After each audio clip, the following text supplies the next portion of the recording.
समस्त कठिनाइयों का समाधान, भगवत गीता। द्वितीयोऽध्यायः।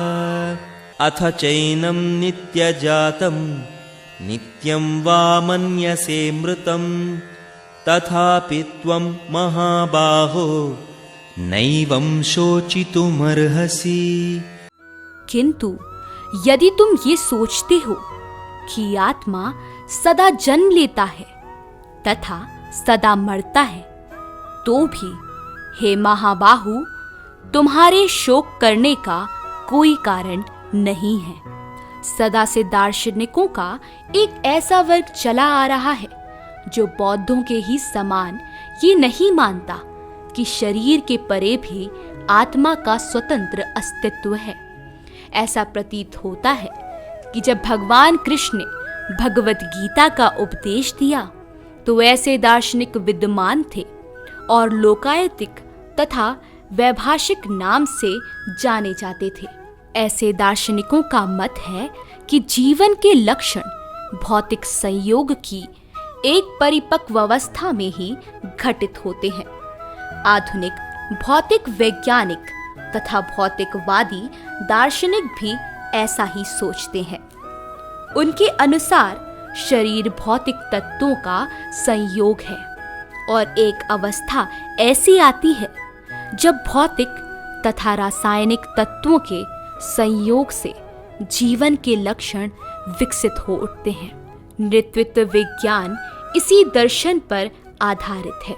संप्रति अनेक शब्द धर्म जिनका अमेरिका में प्रचार हो रहा है, इसी दर्शन का पालन करते हैं और साथ ही शून्यवादी अभक्त बौद्धों का अनुसरण करते हैं। यदि अर्जुन को आत्मा के अस्तित्व में विश्वास नहीं था, जैसा कि वैभाषिक दर्शन में होता है, तो भी उसके शोक करने का कोई कारण न था। कोई भी मानव थोड़े से रसायनों की क्षति के लिए शोक नहीं करता तथा अपना कर्तव्य पालन नहीं त्याग देता है। दूसरी ओर आधुनिक विज्ञान तथा वैज्ञानिक युद्ध में शत्रु पर विजय प्राप्त करने के लिए न जाने कितने टन रसायन फूंक देते हैं। वैभाषिक दर्शन के अनुसार आत्मा शरीर के क्षय होते ही लुप्त हो जाता है। अतः प्रत्येक दशा में चाहे अर्जुन इस वैदिक मान्यता को स्वीकार करता कि अणुआत्मा का अस्तित्व है या कि वो आत्मा के अस्तित्व को स्वीकार नहीं करता, उसके लिए शोक करने का कोई कारण ना था।